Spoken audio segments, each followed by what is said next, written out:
आज देव दीपावलीचा सण होता आणि आज सकाळी लवकर उठून लगेच देवाला दिवा दाखवला आणि लगेच देवपूजा पण करून घेतली। आपल्या इथे ही पोरं पण आली होती, मग त्यांना पण आपला ब्रेकफास्ट दिला आणि आज आपल्या नाश्त्याला आज कांदे पोहा होता। सकाळी सकाळी गरम मस्त कांदे पोहाचा आस्वाद घेऊन आम्ही निघालो ग्रामदेवता मंदिरामध्ये। आज देव दीपावली सणानिमित्त आज आपल्या देवांना रूप लागणार होती। तुम्हाला मी मागच्या व्हिडिओत पण बोललोय, ह्या फळाला तुमच्या गावामध्ये काय म्हणतात। ही आहे आमच्या गावची असोंगल। दिवाळी संपल्यानंतर या फळाची पिकायची सुरुवात होते। ही असोंगल फळं खात खात आम्ही देवलाच्या दिशेने निघालो। ही फळं ना पिकल्यानंतर खूप छान लागतात आणि हिरवे असताना थोडे आंबट लागतात। वरून उन्हाचा कडकडाट आणि त्यामध्ये मस्त आंबट गोड अशी असोंगल खात खात आम्ही येऊन पोहोचलो ग्रामदेवता मंदिराकडे आलो तर अशी बरीच काय आपल्या गावातली मंडळी आज जमली होती। मंदिरामध्ये देवाला रूप लावायचं काम सुरू होतं। आज बऱ्याच दिवसांनी देवलामध्ये आलो होतो आणि आज मंडळी पण भरपूर काय आली होती। तर देवाला लगेच रूप लागली, मग लगेच सर्व लोक देवाच्या पाया पडायला गेले।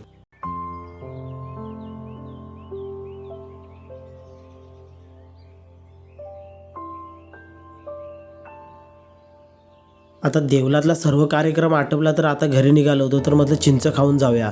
आता मस्त चिंच भेटली होती, मग चिंच खात खात मस्त चिंचाचा आनंद घेतला आणि निघालो घरच्या वाटेकडे। आता वाडीत खाली आलो तर विडे भरायचं काम सुरू झालं होतं, मग विडे भरायला गेलो। व्हिडिओचा एंड इथेच करूया, भेटू पुढच्या ब्लॉग मध्ये।